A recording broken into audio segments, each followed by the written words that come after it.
I'm going to be very, very short. There are a couple of things I want to say. One is that the On Living poem that Peter read to you was one of the first poems I read to Terrence when he was in the crisis of what he's going to write about next.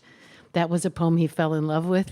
He wound up writing a magnificent essay about Najim Hikmet, which I really recommend to you. We read it at Terrence's funeral, this poem also.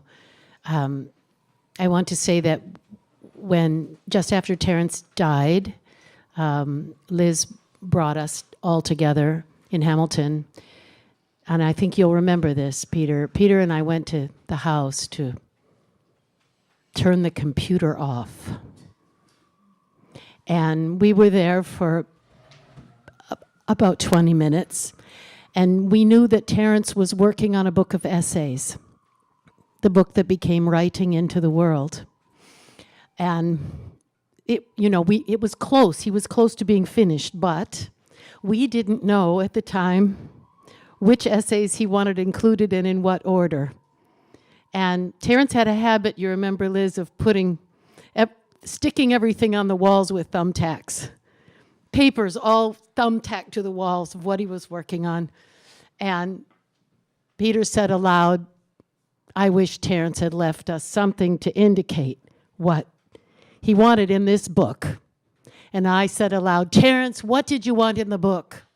And you remember this. We were both standing in the hallway, and a packet of papers fell off the wall.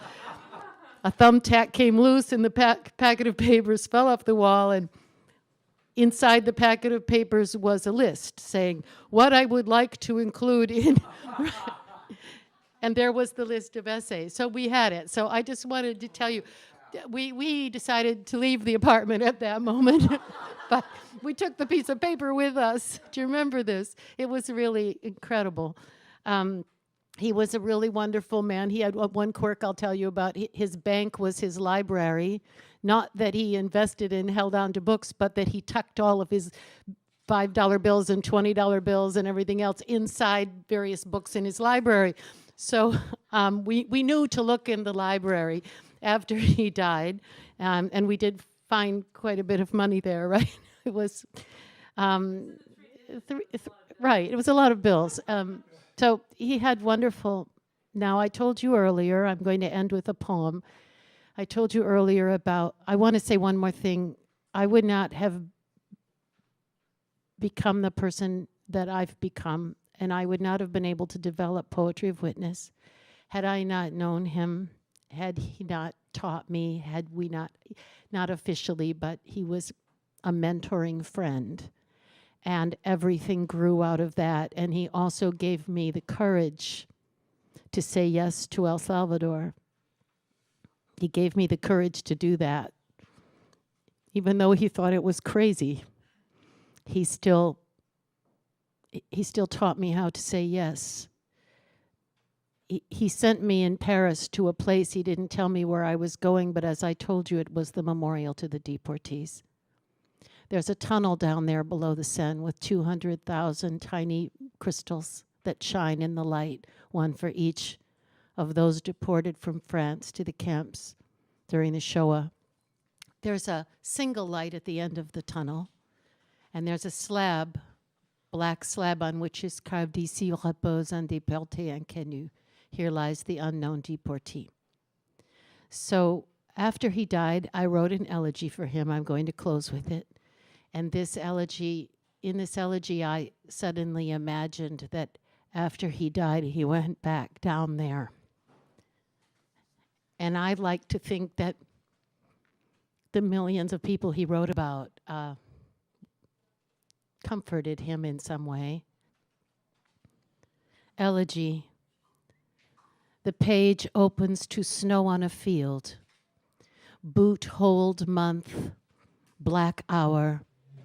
The bottle in your coat, half vodka, half winter light.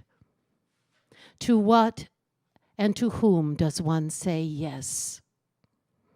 If God were the uncertain, would you cling to him? Beneath a tattoo of stars, the gate opens so silent, so like a tomb. This is the city you most loved. an empty stairwell where the next train lifts invisibly from the Seine. With solitude, your coat open, you walk steadily as if the railings were there, and your hands weren't passing through them. When things were ready, they poured on fuel and touched off a fire. They waited for a high wind. It was very fine, that powdered bone. It was put into sacks. And when there were enough, we went to a bridge on the narrow river. And even less explicit phrases survived to make charcoal for laundry irons. And so we revolt against silence with a bit of speaking. The page is a charred field where the dead would have written. We went on, and it was like living through something again one could not live through again. The soul behind you no longer inhabits your life.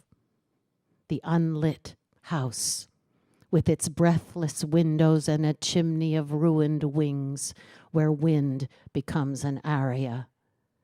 Your name, voices from a field, and you, smoke, dissonance, a psalm, a stairwell.